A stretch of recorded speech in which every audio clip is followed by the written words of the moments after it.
आम्ही नेहमी सरप्राईज देत असतो. बस विविध नैसर्गिक आपत्तीने ज्या शेतकऱ्यांचं नुकसान झालं होतं आणि विशेषतः त्यातही कापूस सोयाबीन चे शेतकरी द्राक्षाचे शेतकरी यांना भरीव अशा प्रकारची मदत ही माननीय मुख्यमंत्र्यांनी घोषित केली. धानाचा बोनस हा देखील माननीय मुख्यमंत्र्यांनी घोषित केला आणि विशेषतः विदर्भात अधिवेशन होत असताना विदर्भातल्या अनेक प्रकल्पांना मान्यता देत आणि विविध इन्व्हेस्टमेंट करता कॅबिनेट कमिटीचं अप्रूव्हल देत विदर्भाचं हित देखील जोपासण्याचं काम या अधिवेशनाच्या निमित्ताने माननीय मुख्यमंत्र्यांनी केलं आहे. जसं या अधिवेशनाचं हायलाइट आमच्या अध्यक्षांनी सांगितलं की एकही मिनिट वेळ वाया गेला नाही. मंत्री अनुपस्थित आहेत म्हणून कामकाज बंद पडलं असं दोन्ही सभागृहामध्ये एकदाही झालं नाही. आणि दुसरं या अधिवेशनाचं वैशिष्ट्य म्हणजे तब्बल 2 दिवस माननीय उद्धव ठाकरेजी यांचं दर्शन आम्हाला अधिवेशनामध्ये घडलं. हेही या अधिवेशनाचं एक फलितच मानलं पाहिजे. पण एक पहिल्यांदा म्हणजे मला आता 25 वर्ष होतील, दादांना माझ्यापेक्षा जास्त वर्ष या ठिकाणी झाली आहेत, पण नागपूर अधिवेशनामध्ये विरोधकांनी विदर्भाच्या संदर्भातला एकही प्रस्ताव आणला नाही. असं हे पहिलं अधिवेशन आहे. खरं म्हणजे अंतिम आठवडा प्रस्ताव हा विदर्भाचाच असतो आणि काही कारणांनी अंतिम आठवडा नसला तर 293 असते. सत्तारूढ पक्षांनी विदर्भाचा प्रस्ताव आणला पण विरोधी पक्षांनी विदर्भाच्या संदर्भात विकासाच्या संदर्भात कुठलाही प्रस्ताव आणला नाही. ही खरोखर अत्यंत आश्चर्याची आणि खेदजनक अशा प्रकारची गोष्ट आहे. अर्थात त्यांनी आणला नसला तरी सत्तारूढ पक्षाचा आला, त्याच्यावर चर्चा झाली आणि आम्ही त्याला अतिशय समर्पक असं उत्तर देत विदर्भ विकासाचा पुढचा प्लॅन हा निश्चितपणे आपल्यासमोर मांडलेला आहे. आणि मला विश्वास आहे की माननीय मुख्यमंत्र्यांच्या नेतृत्वात आज विदर्भातल्या सिंचन प्रकल्पांना 29 प्रकल्पांना आम्ही फेर प्रशासकीय मान्यता दिली आहे आणि यावर्षी जवळपास 6000 कोटी रुपये हे विदर्भातल्या प्रकल्पांना दिले आहेत. गोसीखुर्दला 1500 कोटी रुपये त्या ठिकाणी दिलेले आहेत. आताही पुरवणी मागण्यांमध्ये जेवढे पैसे मागितले आमच्या वित्तमंत्र्यांनी ते सगळे पैसे उपलब्ध करून दिले आहेत. त्यामुळे मला विश्वास आहे की मोठ्या प्रमाणात हे प्रकल्प पूर्ण होतील. मी या निमित्ताने नागपूरचा पालकमंत्री म्हणून राज्यभरातनं जे पत्रकार या ठिकाणी आलेले आहेत त्यांचं स्वागत करतो. अनेक वर्षांनी आपल्याला नागपूरच्या थंडीचा आस्वाद देखील घेता आला. म्हणजे मध्यंतरी थंडीच पडायची नाही, अधिवेशनाच्या काळात पण यावेळेस पडली आणि मला विश्वास आहे की या अधिवेशनामध्ये जे काही कामकाज झालेलं आहे त्यामुळे सर्वसामान्य जी जनता आहे त्यांचं भलं होईल. मग या ठिकाणी मराठा आरक्षणाचा प्रश्न असेल, विविध समाजांचे प्रश्न असतील, या सगळ्या गोष्टींवर माननीय मुख्यमंत्री महोदय उपमुख्यमंत्री महोदय आपल्याशी चर्चा करतील. माननीय मुख्यमंत्री महोदय, माननीय उपमुख्यमंत्री महोदय, मंत्रिमंडळातील सहकारी आमदार महोदय, सर्व पत्रकार मित्र, बंधू भगिनींनो, तरुण मित्रांनो, आत्ताच देवेंद्रजींनी या अधिवेशनाच्या संदर्भातली पार्श्वभूमी सांगितली. मी देखील जवळपास आता 32 हे माझं 33वे वर्ष आहे अधिवेशनाच्या निमित्तानं. परंतु 33 वर्षामध्ये कधी अशा प्रकारचं घडलेलं नव्हतं की एकही मिनिट विधानसभेमध्ये कामकाज थांबून किंवा त्याच्यामध्ये काही अडथळा निर्माण होऊन तिथं काही तास गेलेत, वाया गेलेत, असं कधीच घडलं नाही. आमची तर तयारी होती. आम्ही काल कामकाज सल्लागार समितीची बैठक ठेवलेली होती. आमची मानसिकता होती की मागणी आली तर अजूनही अधिवेशन वाढवायचं, परंतु विरोधी पक्षाला विचारण्यात आलं आणि कालच त्यांनी अंतिम प्रस्ताव द्यायला संमती दिला पण. त्याच्यावर तुम्हालाही माहिती आहे की अंतिम प्रस्ताव जर आला की साधारण दुसऱ्या दिवशी अधिवेशन संपतं, म्हणून त्यांची पण मानसिकता नव्हती. पण आम्ही ह्या 7 तारखेला अधिवेशन सुरू केलं, आज संपवलं. ह्याच्यामध्ये 101 तास म्हणजे साधारण रोज 7 तास आम्ही काम करत असतो, 11 ते 6.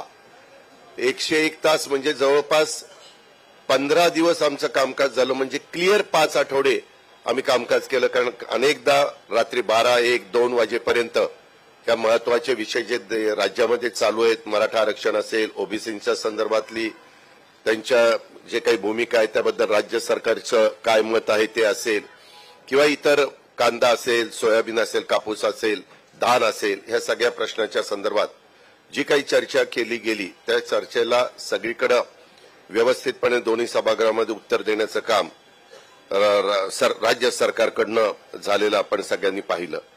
अधिवेशनाच्या काळामध्ये ज्या सभागृहाच्या कामकाजात सहभागी झालेल्या सर्वच सन्माननीय सदस्यांचं आणि पत्रकार परिषदेच्या माध्यमातून इथं उपस्थित असणाऱ्या आपल्या सगळ्यांचं देखील मी मनापासून आभार मानतो. कारण आपण पण एक चांगल्या प्रकारे ह्या अधिवेशनामधल्या बातम्या लोकांच्या पर्यंत पोहोचवण्याचं काम इलेक्ट्रॉनिक मीडियाच्या माध्यमातून, प्रिंट मीडियाच्या माध्यमातून त्या ठिकाणी केलं.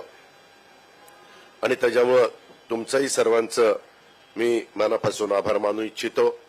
एक झालं, आम्ही ठरवलेलं होतं की काही 6 ते 7 महत्वाचे प्रश्न, मग विदर्भ विकास मंडळ असेल, मराठवाडा विकास मंडळ असेल, उर्वरित महाराष्ट्र विकास मंडळ असेल, त्याच्या संदर्भामध्ये आम्हाला अमित शहा साहेबांना भेटायचं होतं.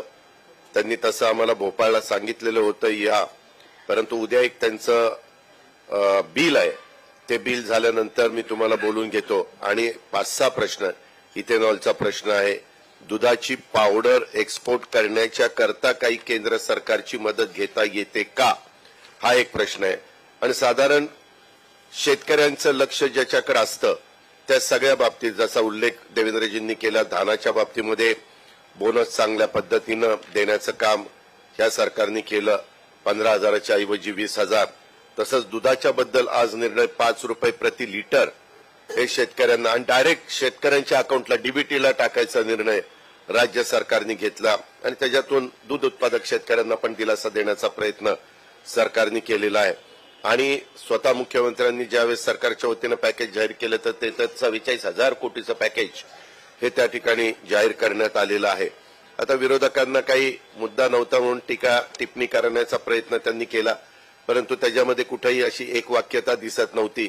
अंतिम आठवडा प्रस्ताव तर तुम्हाला सगळ्यांनाच माहिती आहे, कारण आम्ही तिघांनी विरोधी पक्ष नेता म्हणून काम केलं. काही काळाकरता एकनाथराव शिंदे पण विरोधी पक्ष नेता होते, देवेंद्रजी पण होते, मी पण होतो. त्याच्यामुळे अंतिम आठवडा प्रस्ताव माझ्या माहितीप्रमाणे हे विरोधी पक्ष नेताच पहिल्यांदा मांडत असतो, परंतु तेही ह्यावेळेस पाहायला मिळालं नाही. त्यांनी काल न मांडता आज त्याच्यावर त्या बाबतीमध्ये चर्चा केलेली आपण सगळ्यांनी पाहिलेली असेल. अशा पद्धतीनं विधान परिषदेमध्ये, विधानसभेमध्ये सर्व जेवढी आमची बिलं होती ती सगळी आम्ही बिलं पास करून घेतली. त्याच्यामध्ये कुठेही घाई गडबड केली नाही आणि अशा पद्धतीचं कामकाज हे पार पाडलेलं उभ्या महाराष्ट्राने बघितलेलं आहे, आपण पण सगळ्यांनी बघितलेलं आहे. आणि इतर पण जे काही मुद्दे आहेत ते कुठलेही मुद्दे चर्चेविना राहिलेले आहेत, अशा प्रकारची परिस्थिती आम्ही ह्याच्यामध्ये येऊन दिलेली नाहीये. आणि जे काही आहेत 2-3 दिवसात सीएम साहेब आणि आम्ही सगळे वेळ घेऊ अमितभाईंची. आम्ही सांगितल्याशिवाय हेडलाईन लावू नका, टीव्हीला दाखवू नका की मुख्यमंत्री अजित पवार, देवेंद्र फडणवीस दिल्लीला निघाले. आम्ही तुम्हाला सांगू, मगच तुम्ही तिथं दाखवा. त्याच्यामुळे आम्हालाही लोक विचारतात, आज दिल्लीला चालला, दिल्लीला चालला, दिल्लीला चालला. अरे पण दिल्लीच्या ज्यांच्याकडे काम आहे ते ज्यावेळेस थोडीशी त्यांना फुरसत मिळेल तेव्हाच आम्ही जाणार, तेव्हाच तिथं काम सांगणार. पुन्हा गेलो नाही भेटले आले माघारी आले आले आले करत म्हणजे दोन्हीकडनं तुम्ही ठोकाठोकी करता आम्हाला तसं करू नका. माझी तुम्हाला विनंती आहे अतिशय व्यवस्थितपणे तुम्ही काय असेल ते मांडा, आम्ही काय भूमिका असेल ती मांडण्याचं काम करू एवढंच सांगतो आणि थांबतो. धन्यवाद. नमस्कार.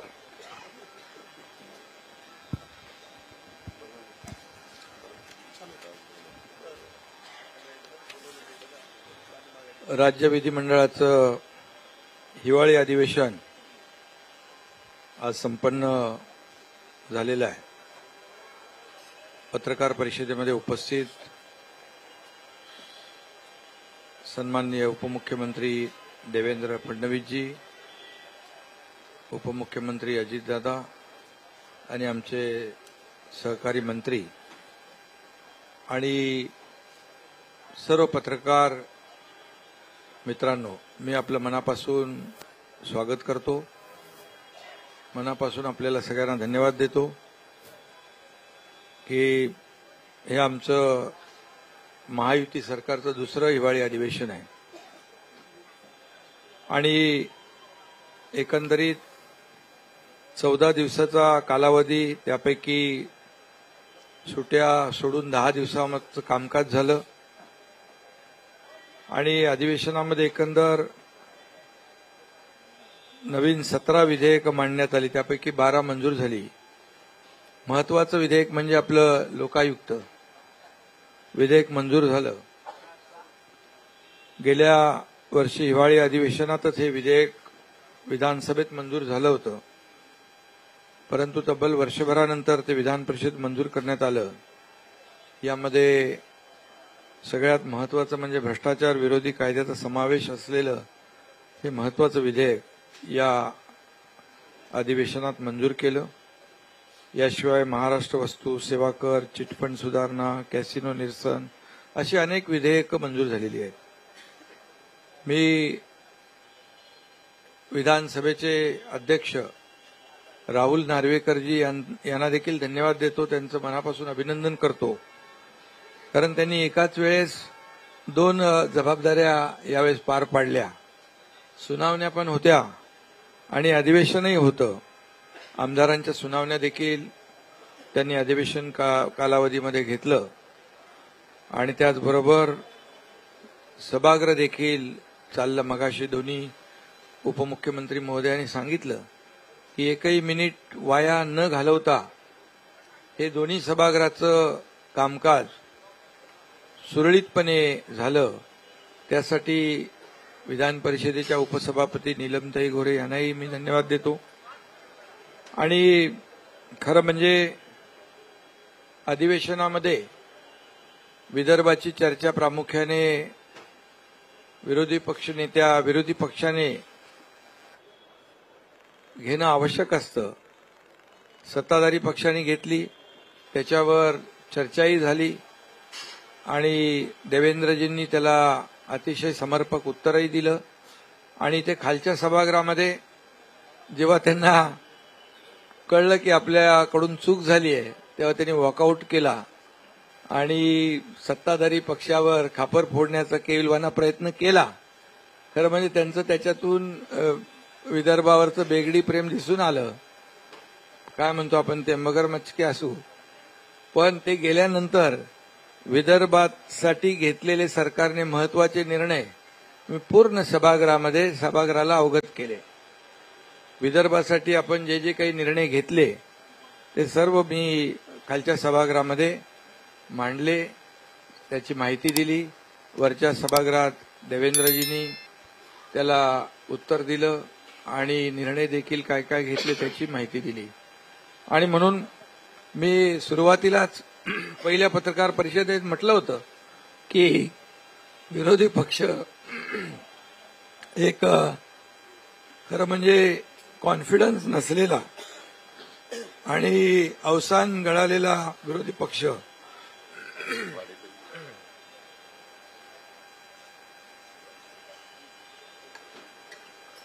एक वाक्यता नसलेला आणि ज्या पद्धतीने ज्या पोटतिडकीने त्यांनी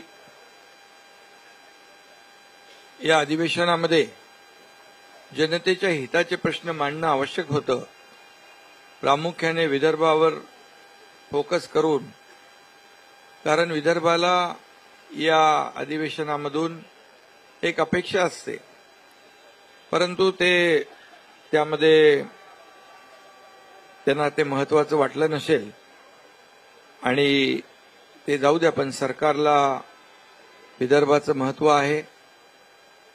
उपमुख्यमंत्री आमच्या विदर्भातले आहेत, अनेक मंत्री आमदार, त्यामुळे विदर्भात अधिवेशन जेव्हा नागपूरला अधिवेशन होतं त्यावेळेस मोठ्या प्रमाणावर आपण विदर्भाला न्याय देत असतो आणि त्यामुळे विरोधी पक्षाने फक्त रोज पायऱ्यांवर उभं राहून वेगवेगळ्या माध्यमातून सरकारवर आरोप करण्याचं काम मात्र केलं, परंतु आम्ही त्याच्याकडे काही लक्ष देत नाही.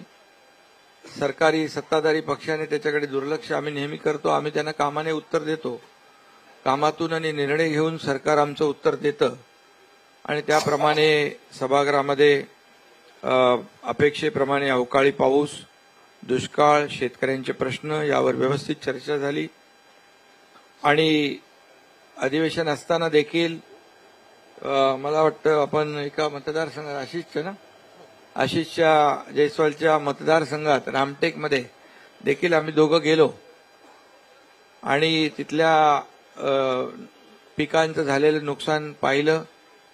अजितदादांनी देखील काही ठिकाणी भेटी दिल्या. ते शनिवारी तुम्ही इकडेच होते ना, शनिवार रविवार, आणि असं एकंदरीत अवकाळी पावसावर देखील चर्चा झाली आणि अतिशय सरकार या बाबतीमध्ये गंभीर आहे. शेवटी जेव्हा जेव्हा शेतकऱ्यांवर संकट आलं त्या वेळेस मग अवकाळी असेल, गारपीट असेल आणि त्या वेळेस सरकारने शेतकऱ्यांना मदत केलेली आहे. अगदी नियम बाजूला ठेवून मग एनडीआरएफचे नियम असतील, एसडीआरएफचे नियम असतील, 2 हेक्टरचं 3 हेक्टर करण्याचा विषय असेल, सातत्याने पडणाऱ्या पावसामुळे होणारं नुकसान असेल, त्याचबरोबर जेव्हा जेव्हा शेतकऱ्यांवर संकट आलं त्या वेळेस मग कांद्याचं नुकसान असेल, तेव्हा सरकारने शेतकऱ्यांच्या मागे उभं राहण्याचं काम केलेलं आहे.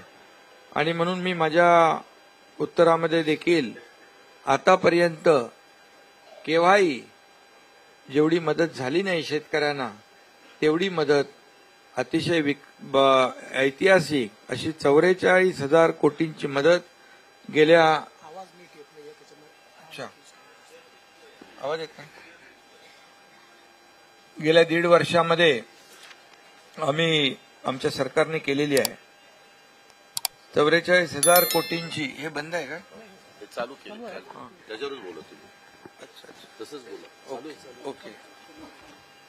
त्यामुळे आतापर्यंत पुन्हा एकदा सांगतो, जेवढी मदत झाली नव्हती ती आमच्या महायुतीच्या सरकारच्या काळात 44,000 कोटीपेक्षा जास्तीची मदत आपण त्यांना शेतकऱ्यांना केली. त्याच्यामध्ये आकडे मी विस्तृतपणे आता देऊ इच्छित नाही, मी त्या माझ्या भाषणामध्ये मांडले आणि आपण देखील ते पाहिलेलं आहे. धानाचा बोनस मागच्या वर्षी 15,000 रुपये हेक्टरी होता, यावर्षी आपण 20,000 हेक्टरी बोनस दिला. त्याचबरोबर समृद्धी महामार्गावर 13 ठिकाणी कांद्याच्या महाबँक देखील आपण स्थापन करण्याचा निर्णय घेतला. असे अनेक निर्णय शेतकऱ्यांसाठी घेतले. विदर्भासाठी देखील अनेक महत्वाचे निर्णय घेतले, परंतु मी खाली त्याची माहिती दिली आणि वरती आमच्या उपमुख्यमंत्री महोदयांनी दिली. त्यामुळे मी पुन्हा विदर्भाचे जे निर्णय आहेत ते या ठिकाणी सांगण्याची मला आवश्यकता वाटत नाही, कारण यामध्ये अनेक निर्णय, मग सिंचनाचे प्रकल्प असेल, मगाशी सांगितलं देवेंद्रजींनी, 29 सिंचन प्रकल्प जे आहेत ते विदर्भातले. एकूण 65 सिंचन प्रकल्प, जवळपास 64, त्यापैकी 29 सिंचन प्रकल्प जे आहेत ते विदर्भातले आहेत आणि मोठ्या प्रमाणावर जमीन सिंचनाखाली त्यामुळे येईल आणि शेतकरी राजाला मोठा फायदा त्यामध्ये होईल. कांद्याची महाबँक आता सांगितलं मी, जे शेतकऱ्यांचा कांदा किंबहुना इतर जी उत्पादनं नाशवंत उत्पादनं जी खराब होतात त्यामुळे शेतकऱ्यांना मोठं नुकसान होतं आणि म्हणून शास्त्रज्ञ आपले काकोडकर साहेबांच्या मार्गदर्शनाखाली कांद्याची महाबँक आपण सुरू करतोय 13 ठिकाणी समृद्धी महामार्गावर. त्याची अनेक इतरही उत्पादनांना फायदा होईल. मराठा आरक्षणासारख्या महत्वाच्या आणि संवेदनशील विषयावर देखील या सभागृहामध्ये या अधिवेशनामध्ये तब्बल 3 दिवस सदस्यांनी भाग घेतला आणि अतिशय विस्तृतपणे त्यावर चर्चा केली आणि त्यानंतर यामध्ये शासनाला देखील काही सूचना त्यांनी केल्या आणि अतिशय साधक बाधक चर्चा या अधिवेशनामध्ये त्याच्या बाबतीत देखील झाली आणि त्यामुळे शासनाने देखील निर्णय घेतला आणि मी माझ्या भाषणात देखील सांगितलं की मराठा समाजाला टिकणारं आणि कायद्याच्या चौकटीत बसणारं आरक्षण देण्याची जबाबदारी सरकारची आहे आणि हे देत असताना ओबीसी समाज असेल, इतर समाज असेल, कुठल्याही समाजावर अन्याय न करता त्यांच्या आरक्षणाला धक्का न लावता मराठा समाजाला आरक्षण देण्याची प्रक्रिया जी आहे ही आमच्या सरकारने सुरू केलेली आहे. त्यामध्ये मागासवर्ग आयोग पुनर्गठित केलेला आहे आणि त्याचं काम युद्ध पातळीवर सुरू झालेलं आहे. त्यांना आम्ही विनंती केली आहे आणि त्यामध्ये त्यांना मग गोखले इन्स्टिट्यूट, टाटा असेल, इतर संस्था ज्या आहेत त्या मदत करतायत. त्याचबरोबर शासनाला या संदर्भामध्ये मार्गदर्शन आणि सल्ला देण्यासाठी जस्टिस भोसले कमिटी यांच्या अध्यक्षतेखाली एक कमिटी आम्ही स्थापित केली. त्यामध्ये जस्टिस गायकवाड, जस्टिस शिंदे यांचा समावेश आहे आणि एकंदरीत या सर्व जी टीम आहे त्या टीमच्या माध्यमातून मराठा समाजाला आरक्षण टिकणारं देण्याच्या संदर्भात योग्य ते मार्गदर्शन होईल. सरकार पूर्णपणे युद्ध पातळीवर काम करत आहे आणि आपली शासकीय यंत्रणा देखील आहे, ती यंत्रणा देखील आम्ही पूर्णपणे या कामी लावलेली आहे. त्यामुळे 1 महिनाभरामध्ये जो मागासवर्ग आयोगाचा अहवाल म्हणजे 1 फेब्रुवारीपर्यंत 1 जानेवारीमध्ये पूर्ण महिना मिळतोय. आता जवळपास आणखी 8-10 दिवस आहेत, 8 दिवस आहेत हे या शेवटच्या डिसेंबरचे. जानेवारी पूर्ण 25 पासून 6 दिवस आहेत आणि जानेवारीचा पूर्ण महिना आहे आणि फेब्रुवारीमध्ये आज पुन्हा मराठा मागासवर्ग आयोगाचा अहवाल आल्यानंतर त्यावर आवश्यकतेनुसार विशेष अधिवेशन बोलवून मराठा समाजाला आरक्षण देण्याचा निर्णय सरकारने घेतलेला आहे. ते सभागृहात मी सांगितलेलं आहे.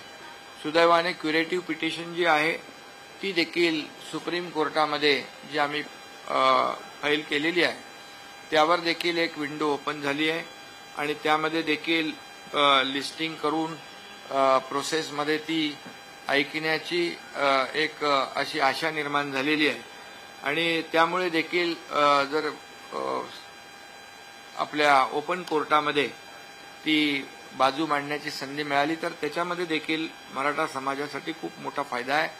त्याचबरोबर जस्टिस शिंदे कमिटी जी जुन्या नोंदी, कुणबी नोंदी असलेल्या शोधण्याचं आणि ते देण्याचं काम करते आहे. जस्टिस शिंदे कमिटी देखील अतिशय चांगलं काम त्या कमिटीने केलेलं आहे. पहिला एक त्यांनी अहवाल आम्हाला सादर केला, दुसरा अहवाल परवाच्या दिवशी सादर केला आणि तो आम्ही तपासण्यासाठी विधी व न्याय विभागाकडे पाठवला आहे आणि त्यानंतर कॅबिनेट समोर तो सादर होईल. आणि ही जी काही एसओपी तयार झाली आहे, कार्यपद्धती जी तयार झालेली आहे, ज्यांच्या जुन्या नोंदी 1967 पूर्वीच्या आहेत त्याच्या ब्लड रिलेशनमध्ये असलेल्या नातेवाईकांना यामध्ये कुणबी प्रमाणपत्र देण्याचा GR जो आहे, जो कायदा आहे तो जुना कायदा आहे. फक्त तो प्रभावीपणे काही भागामध्ये त्याची अंमलबजावणी होत नव्हती आणि जस्टिस शिंदे साहेबांनी त्याच्यामध्ये खूप लक्ष देऊन काम केलेलं आहे आणि पुढे देखील काही आणखी त्यांनी तेलंगणा सरकारला विनंती केली, आम्ही पत्र लिहिलेलं आहे, काही डॉक्युमेंट जे आहेत जुने 1967 पूर्वीचे ते देखील शोधण्याचं काम या ठिकाणी सुरू आहे आणि त्यामुळे खूप मोठ्या प्रमाणावर जशी मनोज जरांगे यांची जी मागणी होती की जुन्या कुणबी नोंदी शोधल्या पाहिजेत आणि ते काम देखील प्रभावीपणे या ठिकाणी केलेलं आहे आणि त्याच्यावर पुढे देखील काम सुरू आहे आणि एकंदरीत आम्ही सभागृहात देखील विनंती केलेली आहे, आजही पुन्हा विनंती करतो की आमचं सरकार जे आहे हे सर्वसामान्य लोकांचं सरकार आहे, लोकाभिमुख सरकार आहे, सर्व समाजाला सोबत घेऊन जाणारं सरकार आहे. म्हणून यावेळेस पाहिलं आपण खूप मोठ्या प्रमाणावर अधिवेशन कालावधीमध्ये आंदोलन देखील म्हणजे मोर्चे आले, परंतु आम्ही सर्वजण त्याला सामोरे गेलो, त्यांच्या शिष्टमंडळाला भेटलो. वेळ पडली तेव्हा जेव्हा आंदोलनं उपोषणं झाली त्यावेळेस मी मुख्यमंत्री म्हणून देखील काही ठिकाणी गेलो, काही ठिकाणी दोन्ही आमचे उपमुख्यमंत्री, काही ठिकाणी मंत्री देखील गेले. मग तिथे मराठा समाजाचं आंदोलन होतं, काही ठिकाणी ओबीसी समाजाचं होतं, धनगर समाजाचं होतं, आदिवासी समाजाचं होतं, आणखी कुठले कोळी टोकरी कोळी ते त्यांचे आंदोलन होतं, त्यांना देखील आम्ही भेटलो. आम्ही असं कुठेही ताटर भूमिका घेतली नाही सरकारने. आम्ही अतिशय लोकांच्या मधले आम्ही कार्यकर्ते आहोत, लोकाभिमुख सरकार आहे आणि त्यामुळे कुठेही इगो न ठेवता आम्ही ते आंदोलनकर्ते जे आहेत त्यांनाही त्या वेळेस मार्ग काढण्याचा आम्ही प्रयत्न केलेला आहे. त्यामुळे सरकार अतिशय सकारात्मक आहे, सरकार पूर्णपणे जे काम करते त्याच्यात पारदर्शकता आहे. त्यामुळे सरकार या विषयाला घेऊन अतिशय गंभीर आहे आणि संवेदनशीलतेने आम्ही काम करतोय. त्यामुळे आंदोलनकर्त्यांना देखील सरकारच्या वतीने माझी विनंती आहे की राज्यामध्ये कायदा सुव्यवस्था राखणं सगळ्यांचं काम आहे. शांतता, सुव्यवस्था, जाती जातीमध्ये तेढ निर्माण होणार नाही याची काळजी आपण सर्वांनी घेतली पाहिजे आणि म्हणून सरकारचं काम तुमच्या समोर आहे आणि जे आम्ही जे करतोय ते सर्व जनतेसमोर आहे आणि जे जे आम्ही बोललोय ते आम्ही करतोय. म्हणजे आम्ही कुठल्याही गोष्टीमध्ये म्हणजे पूर्वी जसं झालं या मराठा आरक्षणाच्या संदर्भामध्ये मागच्या सरकारने किती गांभीर्याने घेतलं हे आपल्यालाही माहीत आहे. सुप्रीम कोर्टामध्ये ज्या पद्धतीने मराठा समाजाची बाजू मांडण्याची आवश्यकता होती, दुर्दैवाने ते मांडली गेली नाही हे मी या ठिकाणी सभागृहात देखील मी सांगितलं. परंतु आमचं सरकार अतिशय संवेदनशील आहे. याच्यामध्ये अतिशय नामवंत वकील म्हणजे हरीश साळवींसारखे, रोहतगींसारखे अनेक नामवंत वकील जे आहेत त्यांची फौज आम्ही सुप्रीम कोर्टाच्या कामकाजासाठी देखील तैनात केलेली आहे. त्यामुळे आमची भूमिका आणि आमचे जे काही हेतू आहे, हेतू आमचा स्पष्ट आहे, भूमिका आमची स्पष्ट आहे, ती आम्ही स्पष्टपणे जाहीर केलेली आहे. त्यामुळे आंदोलक जे आहेत म्हणजे मनोज जरांगे असतील किंबहुना इतरही जे कोणी असतील त्यांनाही माझं आवाहन आणि विनंती आहे की सरकारवर विश्वास ठेवा. कारण विरोधी पक्षाने देखील जेव्हा आम्ही सर्व पक्षीय बैठक घेतली होती मुंबईमध्ये त्याही वेळेस सगळ्यांच्या सह्या त्याच्यावर आहे की हे जे काही काम आहे त्याला थोडा अवधी लागणार आहे, वेळ दिला पाहिजे. परंतु आता विरोधी पक्ष देखील ते त्यांनी सांगितलेलं विसरून गेला आहे. परंतु हरकत नाही, आम्हाला आमची जबाबदारी कळते आहे आणि आम्ही मराठा समाजाला टिकणारं, कायद्याच्या चौकटीत बसणारं आणि इतर प्रवर्ग म्हणजे इतर मागासवर्ग, ओबीसी आणि इतर कुठल्याही समाजावर अन्याय न करता हे आरक्षण देणार आहे. फक्त मराठा समाजाने देखील आणि इतर समाजाने संयम राखणं आवश्यक आहे. काही लोक अतिशय भावनेच्या भरामध्ये तरुण टोकाची भूमिका घेऊन आत्महत्येसारखे प्रकार होतात. हे अतिशय दुर्दैवी आहे आणि अतिशय वेदनादायी आहे. त्यामुळे माझी विनंती आहे की आमचं काम तुमच्या समोर आहे. आम्ही एक अतिशय भूमिका जी घेतली त्याप्रमाणेच आम्ही काम करतोय आणि हे जे काही मराठा मागासवर्ग आयोग आहे तोही युद्ध पातळीवर काम करतोय. त्यामुळे जे जस्टिस शिंदे साहेबांची कमिटी तिकडे काम करते, क्युरेटिव्हसाठी आमची फौज इकडे काम करते. त्यामुळे कुठल्याही मनामध्ये किंतु परंतु कुणी ठेवू नये आणि सरकारवर विश्वास ठेवावा. आणि लवकरच आपल्या सगळ्यांच्या सहकार्याने निर्णय होईल एवढंच मी या प्रसंगी सांगू इच्छितो. आणि त्याचबरोबर आपले कर्मचारी आणि अधिकारी जे त्यांनी देखील आंदोलन एक दिवसाचा संप पुकारला होता जुनी पेन्शन योजनेसाठी, त्यांच्याशी आम्ही बोललो. त्यांनाही आम्ही जेव्हा सुरुवातीला मुंबईमध्ये असताना त्यांनी आंदोलनाची एक इशारा दिला होता, त्यावेळेस आम्ही त्यांना सांगितलं, सरकार शेवटी तुम्ही आणि सरकार काही वेगळे नाही आहेत, तुम्ही देखील एक सरकारचा महत्वाचा भाग आहात, महत्वाचा घटक आहात. शेवटी शासन आणि प्रशासन ही रथाची दोन चाकं आहेत आणि त्यामुळे तुम्ही आंदोलन न करता तुमची जी काय भूमिका आहे त्या भूमिकेशी सरकार देखील सहमत आहे. आणि त्यावेळेस देखील आम्ही सामाजिक आणि आर्थिक सुरक्षितता त्यांना मिळाली पाहिजे हा शब्द आम्ही त्यांना दिला होता आणि त्यावर आजही आम्ही कायम आहोत. त्याप्रमाणे श्रीवास्तव यांची कमिटी आम्ही नेमली होती, 3 लोकांची, सुबोध कुमार बक्षी आणि आपले सुधीर श्रीवास्तव. त्यामुळे त्यांनी देखील तो अहवाल दिलेला आहे आणि आम्ही त्या कर्मचारी संघटनेच्या पदाधिकाऱ्यांना नेत्यांना सांगितलं की आपण बसून पुढच्या बजेट अधिवेशनमध्ये याच्यावर आपण ठोस निर्णय घेऊ. त्यामुळे त्यांनी विश्वास ठेवला आणि त्यांनी संप देखील आपलं आंदोलन मागे घेतलं. त्यांना देखील मी मनापासून धन्यवाद देतो. असं शेवटी सरकारला थोडा वेळ दिला पाहिजे. सरकारची भूमिका सकारात्मक असताना आपण आंदोलनाच्या भूमिकेमध्ये जाता कामा नये हे त्यांनाही पटलं आणि त्यामुळे तेही आपण त्यांचा देखील जो काही विषय होता तो आपण सोडवतोय. आणि म्हणून जे काही मोर्चे आले, आंदोलन आली, त्यांना आमचं सरकार सामोरं गेलं आणि त्यांच्या मनातले काही ज्या शंका कुशंका काही छोटे मोठे प्रश्न होते तेही आम्ही मिटवले. धनगर समाजाची देखील मिटिंग इकडेच झाली, त्यांना देखील काही निर्णय जे आमच्या तातडीने घेण्यासारखे होते तेही आम्ही घेतले.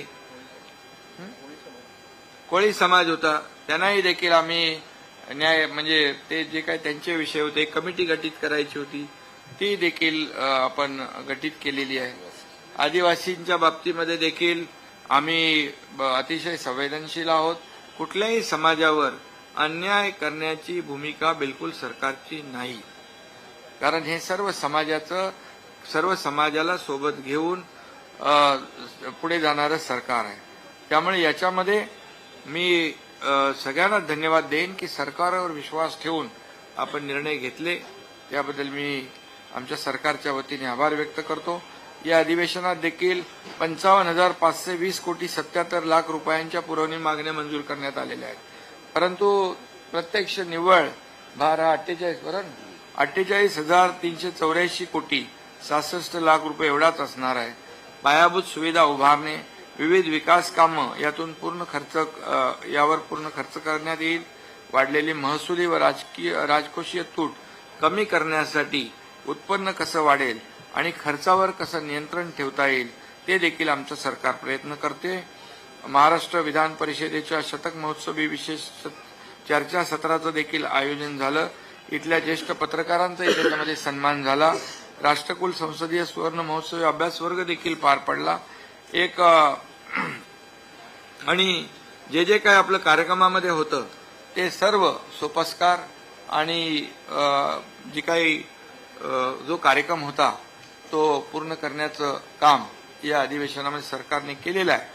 आणि फक्त एवढंच आहे की विरोधी पक्ष जो आहे त्यांनाही धन्यवाद देतो आम्ही. ठीक आहे, ते टीका करून गेलेत. जेव्हा त्यांना वाटतं आपल्याकडे म्हणजे आपल्याकडून काही राहून गेलं तेव्हा ते टीका करतात आणि वॉकआउट करतात, हरकत नाही.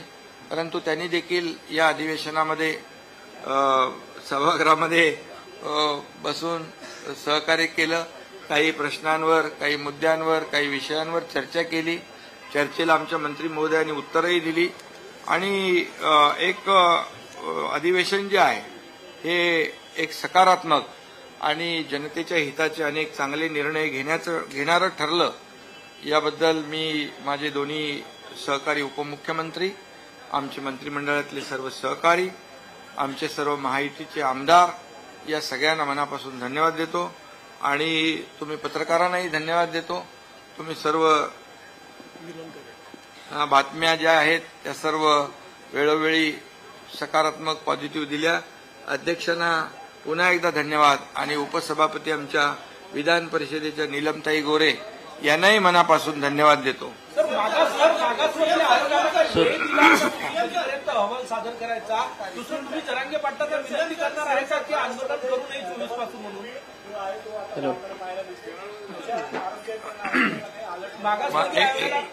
मागासवर्गीय आयोगाला वेळ ठरवून दिलाय का आणि जरांगे पाटलांना तुम्ही विनंती करणार? नाही, आता मी सांगितलं मागासवर्ग आयोग जो आहे तो काम करतोय. त्यांना त्यांची कार्यपद्धती निश्चित आहे. त्यांना टर्म्स ऑफ रेफरन्स दिलेला आहे आणि त्यांना मशिनरी मॅनपॉवर आम्ही सगळी देतोय. कोकले इन्स्टिट्यूट, टाटा इन्स्टिट्यूट, इतरही जे काही लोक त्यांनी टीम घेतलेली आहे. मला वाटतं आम्ही जे सभागृहात उत्तर दिलेलं आहे फेब्रुवारीमध्ये विशेष अधिवेशन घेण्याचं, तोपर्यंत सर्व काम पूर्ण नक्की होईल.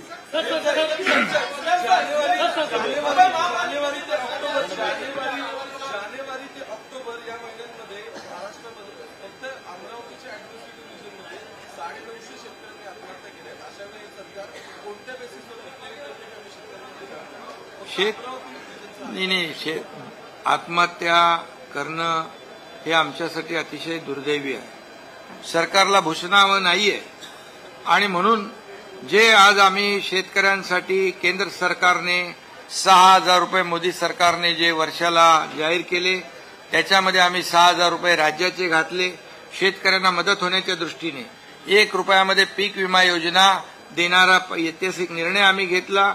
मागेल त्याला शेततळं, मागेल त्याला ठिबक सिंचन, मागेल जे आज त्या आपल्या पदुम विभागाच्या आमच्या विखे पाटलांच्या विभागाच्या माध्यमातून आपण शेळी, मेंढी, गाई, म्हैसी ज्या होत्या त्याच्यामध्ये आम्ही वाढ केली. म्हणजे दुधाला अनुदान दिलं, इथं धानाला बोनस दिला आणि जेणेकरून एक शेतकऱ्याला सपोर्टिव्ह होईल अशा पद्धतीनेच काम केलेलं आहे. आणि एक टास्क फोर्स जो आहे जुना तो देखील त्याचं देखील पुनर्गठन केलंय. त्याच्यामध्ये अनेक लोकांना आम्ही घेतोय. थोडं काउन्सिलिंगची पण गरज आहे आणि कुठे ज्या ठिकाणी आम्हाला कळेल कुठं काय त्या शेतकऱ्यांना असं काहीतरी विचार येतोय तर त्या ठिकाणी देखील या टास्क फोर्सच्या माध्यमातून आम्ही नक्की प्रयत्न करू. एका जरी शेतकऱ्याची आत्महत्या आपण थांबवू शकलो तरी सुद्धा आमच्यासाठी खूप मोठी गोष्ट आहे. सीएम सर मनोज जरांगे पाटील 24 तारखेला अल्टिमेटम ते ठाम आहेत. आपलं बोलणं सुरू आहे का? इकडे हो, नाही, कुठे आहे? वैभव परब. अच्छा, तिकडे 24 तारखेच्या अल्टिमेटमवर मनोज जरांगे पाटील ठाम आहेत. आपलं मनोज जरांगे पाटील यांच्याशी बोलणं झालेलं आहे का? 24 तारखेला ते आंदोलन करणार असतील तर आपली भूमिका काय आहे? नाही, हे बघा, एकच आहे, हे सरकार जे आहे कमिटमेंट देणारं आणि पाळणारं आहे. त्यामुळे आम्हाला माहित आहे कधी आचारसंहिता गेले 20 वर्षापासून आचारसंहिता 1 मार्च नंतरच लागते. त्यामुळे असं काही तुम्ही त्या आचारसंहितेमध्ये आमचं हे काम अडकवायचं असं काम नाही करणार आम्ही. त्यामुळे आम्ही जे म्हटलेलं आहे त्या शब्दावर आम्ही कायम आहोत आणि जरांगे पाटील यांना देखील आम्ही विनंती करतोय जाहीरपणे की आपल्या समोरच ही सगळी कामं आहेत सुरू आणि जे निर्णय आहेत जे आपल्या समोरच आम्ही घेतलेले आहेत त्यामध्ये कुठलाही काही आम्ही आडपडदा ठेवलेला नाही. त्यामुळे सरकारवर विश्वास ठेवून थोडं श्रद्धा सबुरी तुमचं बोलणं झालंय का सीएम सर?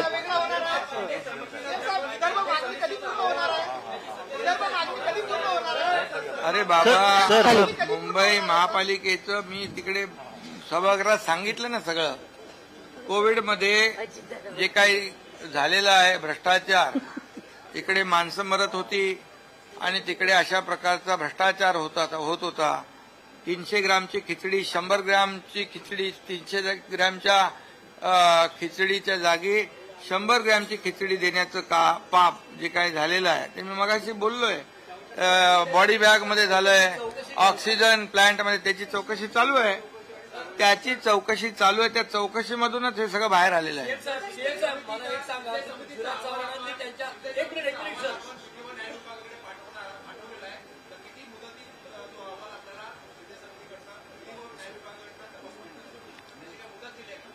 नाही, ते लवकरच येईल. कॅबिनेटमध्ये तो सादर होईल आणि त्याच्यामध्ये दुसरा अहवाल आलेला आहे. अंतिम अहवाल देखील बाकी आहे.